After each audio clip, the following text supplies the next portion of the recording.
Zero fighters swarmed down like angry hornets. The first Devastator exploded in a ball of orange flame, then another and another. Waldron's voice crackled over the radio. "Attack immediately!" before his own aircraft disintegrated under cannon fire. Within minutes, 14 of 15 torpedo bombers lay shattered on the ocean surface. Only Ensign George Gay survived, clinging to a seat cushion and watching the battle unfold from the water. The slaughter continued as Torpedo Squadron 6 from Enterprise arrived at 0940 hours. Lieutenant Commander Eugene Lindsay led 14 Devastators into the same wall of steel and fire that had decimated Waldron's squadron. Japanese Zeros, flying combat air patrol at low altitude after destroying the first attack, pounced on the new arrivals. Lindsay fell with his aircraft, riddled by bullets. 10 of 14 torpedo bombers crashed into the Pacific. At 1000 hours, Torpedo Squadron 3 from Yorktown completed the trilogy of sacrifice. Lieutenant Commander Lance Massey's 12 Devastators met the same fate as their predecessors. Massey died in his cockpit as Zero fighters cut his formation to pieces. Only 2 aircraft escaped the carnage, their torpedoes missing their targets. Of 41 American torpedo bombers launched that morning, only 6 returned to their carriers. 41 brave airmen had perished without scoring a single hit. The Japanese fleet sailed on, seemingly invincible, its flight decks crowded with aircraft preparing for a crushing counterstrike against the American carriers. But the sacrifice of the torpedo squadrons was not in vain. Their low-level attacks had drawn every Japanese fighter down to sea level, leaving the upper atmosphere undefended. Japanese combat air patrol controllers, focused on the torpedo bomber threat, failed to maintain high-altitude coverage. The stage was set for American dive bombers to exploit this fatal gap. At 10:22 hours, Lieutenant Commander Wade McCluskey's dive bombers from Enterprise finally located the Japanese fleet after an extended search. McCluskey, flying an SBD Dauntless, had followed a lone Japanese destroyer racing northeast. Unknown to him, the Arashi was returning from depth-charging an American submarine. The destroyer's wake led him straight to Nagumo's carriers. According to Gordon Prange's definitive account, Miracle at Midway, McCluskey would later write, "One quick look was all that was needed to see that we had reached our goal. The picture was almost too good to be true." Below, 4 Japanese carriers steamed in a rectangular formation, their flight decks packed with aircraft being refueled and rearmed. Akagi and Kaga sailed to port, while Soryu and Hiryu maintained position to starboard. Not a single Zero fighter flew above 10,000 feet. The moment of decision had arrived. McCluskey split his formation, leading half against Kaga while Lieutenant Richard Best's section targeted Akagi. At the same moment, Lieutenant Commander Maxwell Leslie's dive bombers from Yorktown appeared overhead, selecting Soryu as their prey. 3 squadrons of American dive bombers began their screaming descent toward the heart of the Japanese fleet. The angels of death had arrived, and their sacrifice would be remembered forever. In the next few minutes, the course of the Pacific War, and perhaps world history, would change irrevocably. The firestorm was about to begin. At 10:26 hours on June 4, 1942, the first American dive bomber began its screaming descent toward the Japanese carrier Kaga. Lieutenant Richard Best, leading his section from Enterprise, selected the flagship Akagi as his target, while Lieutenant Commander Maxwell Leslie's Yorktown squadrons dove on Soryu. In the space of 5 catastrophic minutes, 3 years of Japanese naval dominance would crumble into smoking wreckage. The first bomb struck Kaga's flight deck with devastating precision. Aviation machinist's mate, first class, John Snowden's 1,000-pound bomb penetrated the wooden deck and exploded in the hangar, igniting aviation gasoline and fully fueled aircraft. Within seconds, the carrier became a floating inferno. A second bomb crashed through the bridge, killing Captain Jisaku Okada instantly and eliminating the ship's command structure. Simultaneously, Lieutenant Best's section targeted Akagi, the pride of the Japanese fleet. Best's bomb struck just behind the midship elevator, the explosion rupturing fuel lines and setting off secondary fires throughout the ship. Admiral Nagumo, standing on the bridge, watched in horror as his flagship transformed into a blazing funeral pyre. "Akagi has been hit," he radioed to Admiral Yamamoto aboard the distant Yamato, his voice barely controlled. 2 miles away, Soryu suffered the same fate as Leslie's dive bombers found their mark. 3 bombs penetrated the carrier's flight deck in rapid succession, each explosion more devastating than the last.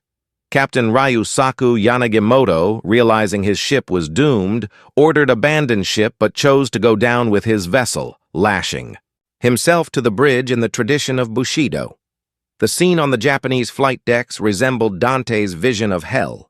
Fully fueled aircraft exploded in chains of destruction, their aviation gasoline feeding fires that spread faster than damage control parties could contain them.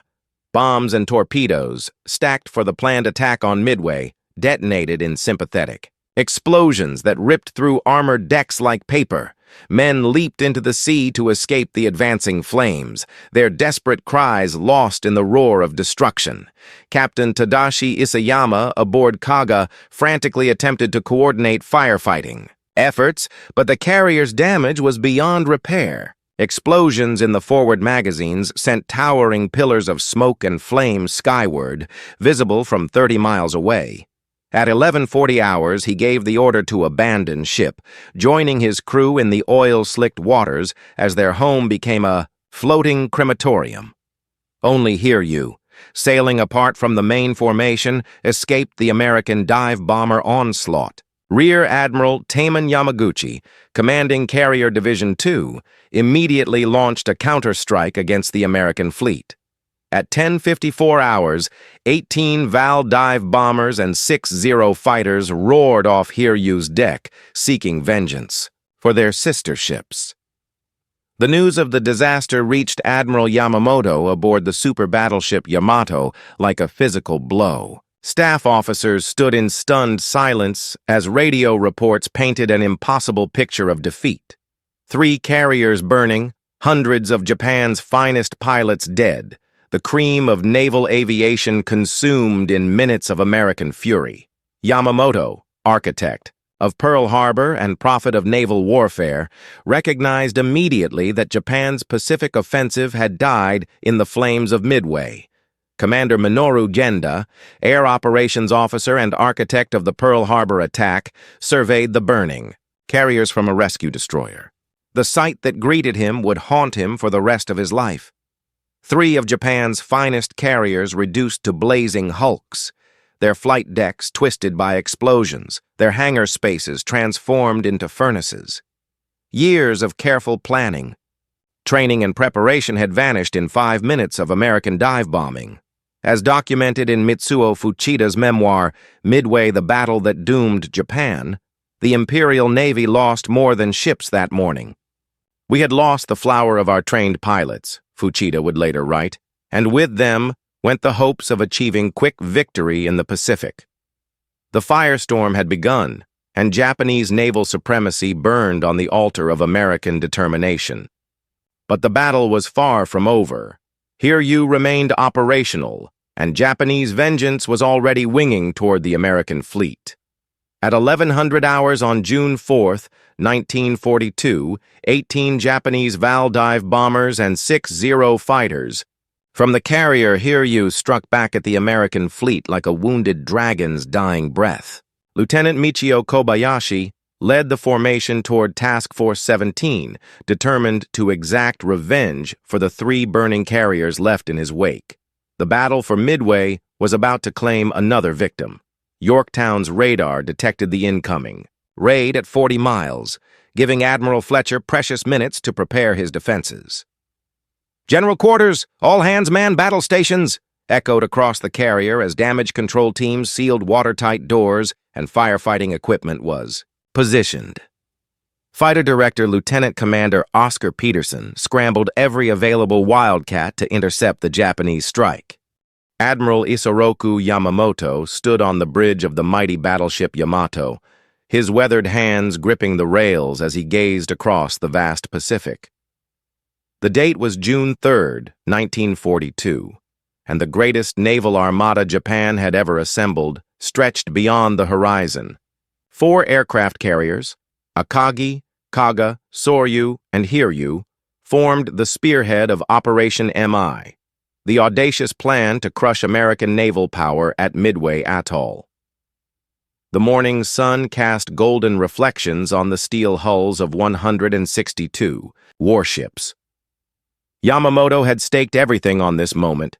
6 months after Pearl Harbor had awakened the sleeping giant of America, Japan's naval dominance hung in the balance. The architect of Pearl Harbor knew that time was not Japan's ally. American industrial might would eventually overwhelm the land of the rising sun unless decisive action eliminated their Pacific fleet. Admiral, our intelligence confirms the Americans are unaware of our approach, reported Captain Kuroshima, Yamamoto's chief of staff. The Japanese had changed their naval codes, confident that their communications remained secure. What they didn't know was that American codebreakers at Station Haipo in Hawaii had already cracked their new cipher. At Pearl Harbor, Commander Joseph, Rochefort hunched over intercepted Japanese transmissions, his eyes burning from sleepless nights. The basement of the 14th Naval District building had become the nerve center of American intelligence. Rochefort's team had identified AF as the Japanese designation for Midway, confirming Admiral Chester Nimitz's suspicions about enemy intentions. "They're coming in force, Admiral," Rochefort reported to Nimitz. 4 carriers, possibly 6. They plan to draw our fleet into a decisive battle. Nimitz studied the intelligence reports, his calm demeanor masking the weight of his decision. The Pacific Fleet had only 3 operational carriers: Enterprise, Hornet, and the hastily repaired Yorktown, which had limped back from the Coral. Sea battle just days earlier.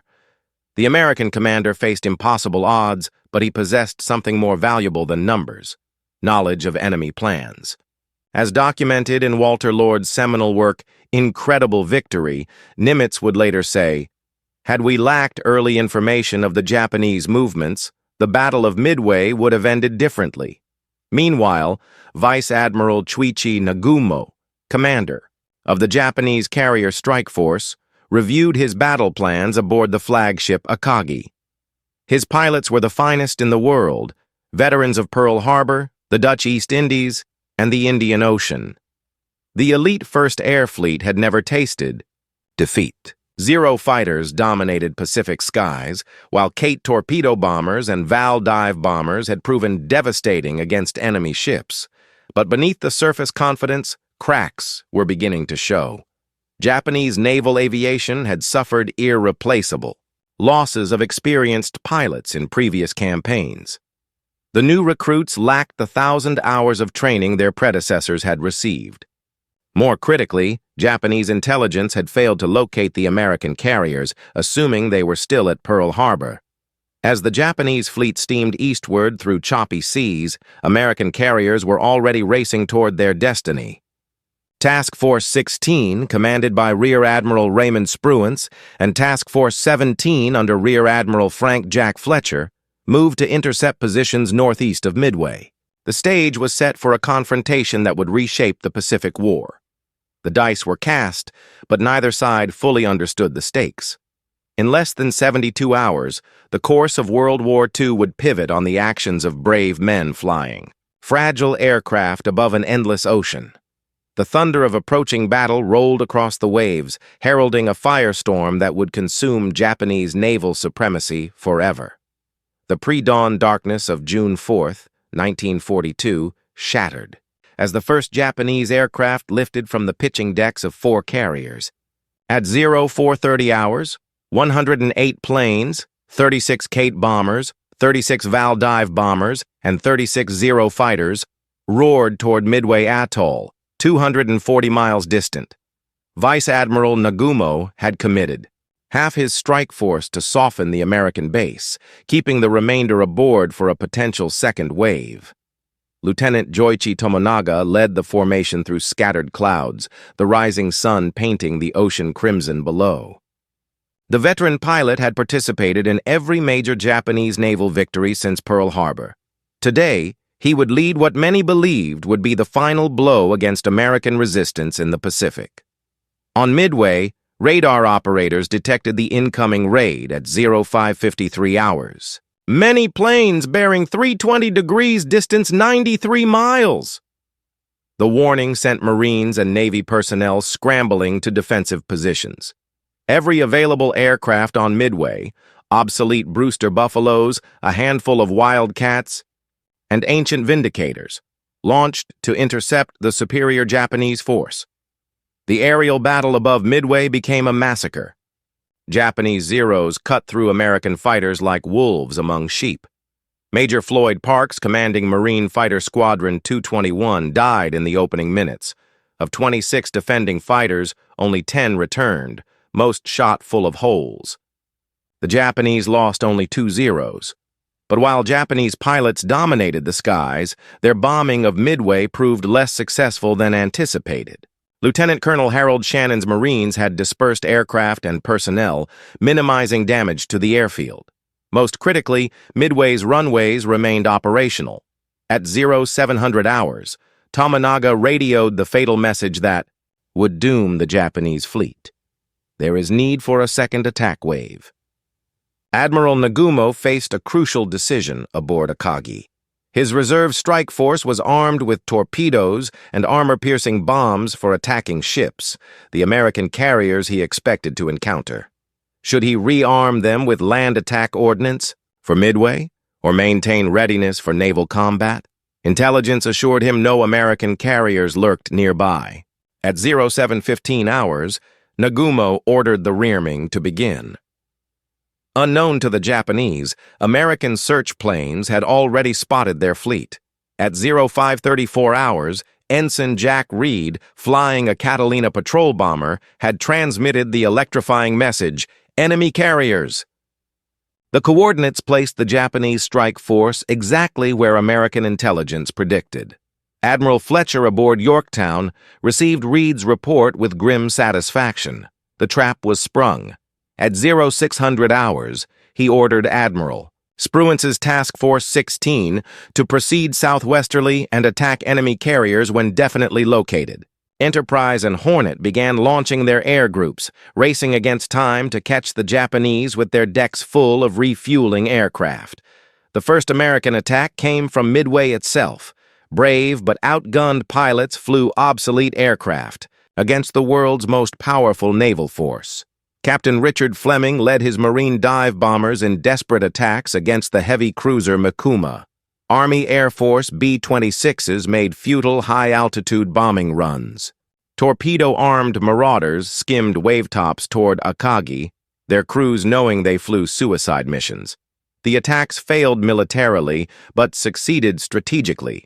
They reinforced Nagumo's conviction that Midway required a second strike. At 0918 hours, the Japanese admiral made his second fateful decision: to recover the Midway attack force before launching against any American ships that might appear.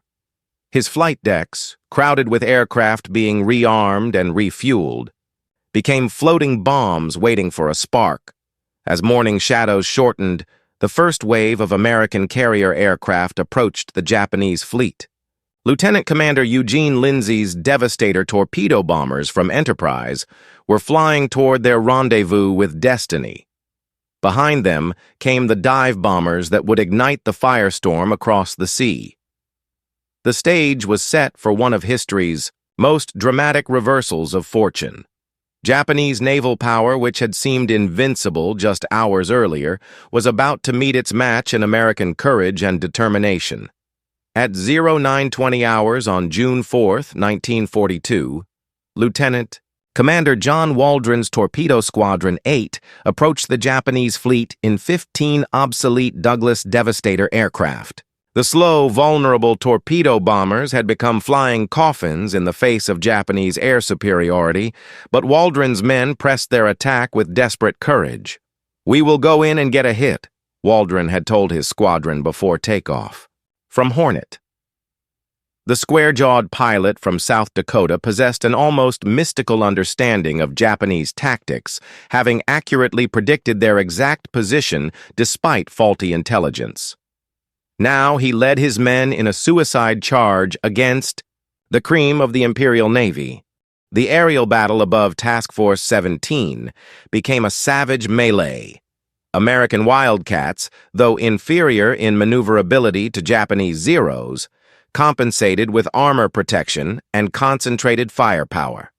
Lieutenant Commander John Thatch's innovative weave tactic allowed his pilots to cover each other against the more agile enemy fighters.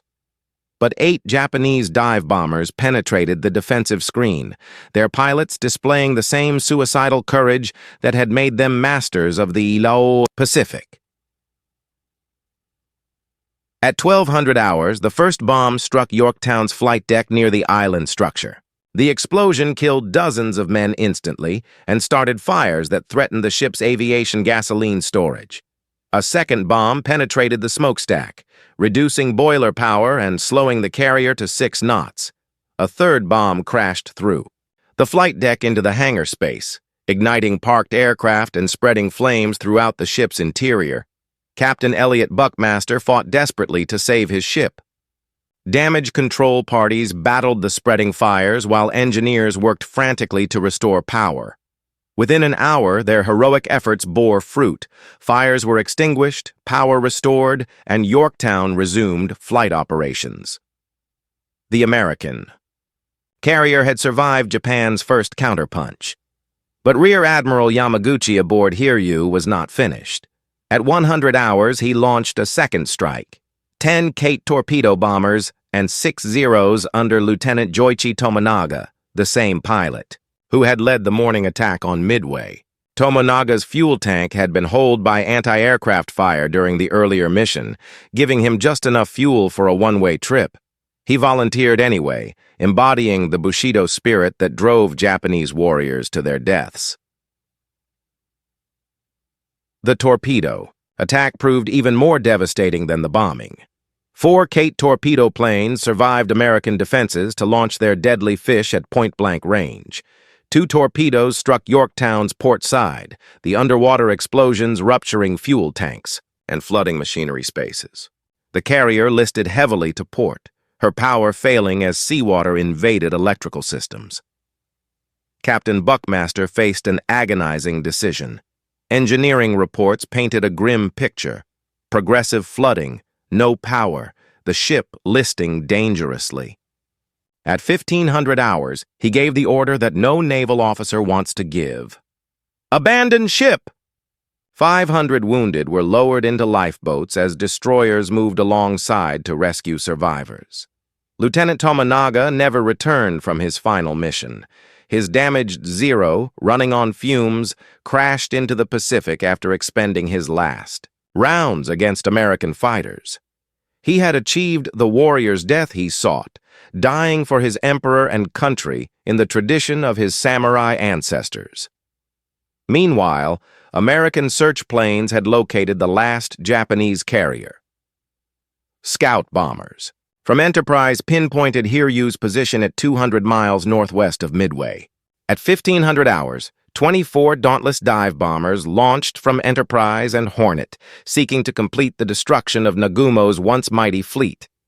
At 1700 hours, the American dive bombers found their target. Hiryu, like her sister ships before her, had aircraft spotted on deck for launch. Lieutenant Commander Earl Gallagher led his section in the now familiar screaming dive, their bombs finding the wooden flight deck with devastating accuracy. 4 direct hits transformed Japan's last carrier into another blazing pyre. Admiral Yamaguchi, accepting responsibility for the disaster, chose to go down with his ship. Standing on Hiryu's bridge as flames consumed the carrier, he saluted the Emperor's portrait and prepared for death. The Dragon's last breath had failed to save the Japanese fleet from complete annihilation. By sunset, 4 Japanese aircraft carriers lay burning or sunk, taking with them over 3,000 men and Japan's dreams of Pacific domination. The firestorm had consumed the heart of Japanese naval aviation, leaving only smoking memories on the Crimson Sea. As darkness fell on June 4, 1942, Admiral Isoroku Yamamoto faced the greatest crisis of his naval career aboard the battleship, Yamata. Radio reports from the disaster area painted an impossible picture. All 4 carriers of the elite First Air Fleet either sunk or burning, hundreds of Japan's finest pilots dead, the invasion of Midway abandoned. The architect of Pearl Harbor now confronted the ruins of his grand strategy. "Signal all units," Yamamoto ordered his chief of staff, Captain Kuroshima. "The Midway operation is canceled. All forces will withdraw to the west." The words tasted like ashes in his mouth. For the first time since the war began, Japanese forces were retreating in the face of American resistance. The myth of Japanese invincibility lay shattered like the burning carriers dotting the Pacific. But not all Japanese commanders were ready to accept defeat. Rear Admiral Hiroaki Abe, commanding the heavy cruisers Mogami, Mikuma, Kumano, and Suzuya, received orders to bombard Midway's installations during the night. Perhaps shore bombardment could salvage something from the disaster, denying the Americans their advanced base in the Central Pacific. At midnight, Abe's force steamed toward Midway at high speed, their crews manning battle stations in darkness. The Japanese admiral had trained for night combat throughout his career. This was where Imperial Navy doctrine claimed superiority over their American opponents. Massive 8-inch guns loaded with high-explosive shells would reduce Midway's defenses to rubble, but fate intervened in the form of the American submarine Tambor. At 02:15 hours on June 5th, Lieutenant Commander John Murphy detected the Japanese cruiser force on sonar. His periscope broke the surface just as Mogami's searchlights swept the area. Murphy fired 4 torpedoes at the lead cruiser, then dove deep to avoid the inevitable depth charge attack. The torpedo attack missed its target, but the psychological effect was devastating. Admiral Abe, already nervous about operating near American-controlled waters, interpreted the submarine contact as evidence of extensive underwater defenses around Midway. Rather than risk his cruisers in a potential trap, he ordered an immediate withdrawal westward. In the confusion of the emergency turn, disaster struck the Japanese formation. Mogami and Mikuma collided in the darkness, the impact crushing Mogami's bow and reducing her speed to 12 knots. Admiral Abe faced another, agonizing decision: abandon the crippled cruisers or remain to defend them against inevitable American air attacks. Honor demanded he stay with his damaged ships. Dawn on June 5th brought American search planes from Midway, eager to locate the retreating Japanese fleet. Captain Richard Fleming, commanding Marine Scout Bombing Squadron 241, spotted the damaged cruisers limping westward. "Enemy ships bearing 270 degrees, distance 100 miles. The hunt was on. Fleming led his dauntless dive bombers in repeated attacks against the Japanese cruisers throughout the morning. His first bomb struck Mikuma amidships, starting fires in the engine room. A second attack damaged Mogami's superstructure, killing dozens of sailors. But the Japanese ships fought back desperately, their anti-aircraft guns filling the sky with deadly steel. During the third attack run, Fleming's aircraft took a direct hit from Mikuma's guns. The Marine pilot could have pulled away, seeking safety in the clouds, but instead pointed his flaming bomber directly at the enemy cruiser. His aircraft struck Mikuma's after turret in a suicide crash that epitomized American determination. Fleming died in the explosion, but his sacrifice inspired his surviving squadron mates to press home their attacks. The final blow came from Admiral Spruance's Task Force 16. At 1400 hours, dive bombers from Enterprise and Hornet found the crippled Japanese cruisers. Their concentrated attack overwhelmed the ship's defenses, scoring multiple hits that sealed their fate. Mikuma sank at sunset, taking most of her crew with her. Mogami, badly damaged, limped away toward Wake Island, her back broken, but her spirit unbowed. As night fell on June 5th, the Battle of Midway entered its final phase. Japanese naval aviation had been destroyed, 4 aircraft carriers sunk, and hundreds of elite pilots lost. Admiral Yamamoto's gamble had failed catastrophically, marking the beginning of Japan's long retreat across the Pacific. The samurai's final stand at Midway had become their greatest defeat, but their courage in the face of overwhelming odds would be remembered by both sides with respect and admiration. The firestorm ignited at Midway had consumed more than ships and planes. It had destroyed Japanese hopes for quick victory in the Pacific War. Admiral Isoroku Yamamoto stood alone on Yamato's bridge as the first light of June 6, 1942, revealed the empty Pacific where his great fleet had once sailed. The silence was deafening. No radio chatter from carrier pilots, no reports from flight operations, no sounds of a victorious navy returning home. Instead, only the gentle lapping of waves against the battleship's hull marked the passage of time as Japan's maritime empire began its inexorable slide toward defeat. The full scope of the disaster became clear as rescue ships brought survivors to Yamato's sick bay. Captain Tamechi Hara of the destroyer Shigure reported the final moments of the carriers. Akagi abandoned at 0500 hours, Kaga sunk at 7:1900, Soryu lost at 7:13, Hiryu scuttled at 0900 hours by our own destroyers. 4 aircraft carriers, the heart of Japanese naval aviation, now rested on the Pacific floor, 3 miles beneath the surface. More devastating than the material losses were the human casualties. 2,447 Japanese sailors and airmen had perished in the battle, but the real tragedy lay in the loss of irreplaceable carrier pilots. Commander Minoru Genda, pale and bandaged from his rescue ordeal, delivered the most sobering report. "We have lost over 100 of our finest aviators, Admiral. Men with 3 years of intensive training, veterans of every major engagement since China. They cannot be replaced." Yamamoto absorbed this intelligence in stoic silence. He had warned his government before the war that Japan could run wild in the Pacific for 6 months to a year, but thereafter American industrial might would prove overwhelming. That prediction had become reality at Midway. Japanese expansion had reached its high-water mark and begun its inevitable recession. Meanwhile, Admiral Chester Nimitz received victory reports at his Pearl Harbor headquarters with quiet satisfaction tempered by respect for his fallen enemies. The cost had been significant. Yorktown lost to a Japanese submarine on June 7th, 150 American airmen killed, but the strategic victory was complete. The Japanese Navy has suffered its most serious defeat in 350 years, Nimitz cabled to Admiral Ernest King in Washington. The myth of Japanese invincibility has been broken forever. The psychological impact of Midway reverberated throughout both nations. In America, news of the victory electrified, a public hungry for good news after months of defeats. President Franklin Roosevelt, though keeping details classified for security reasons, allowed enough information to leak that newspapers could trumpet "Great Victory in Pacific" across their front pages.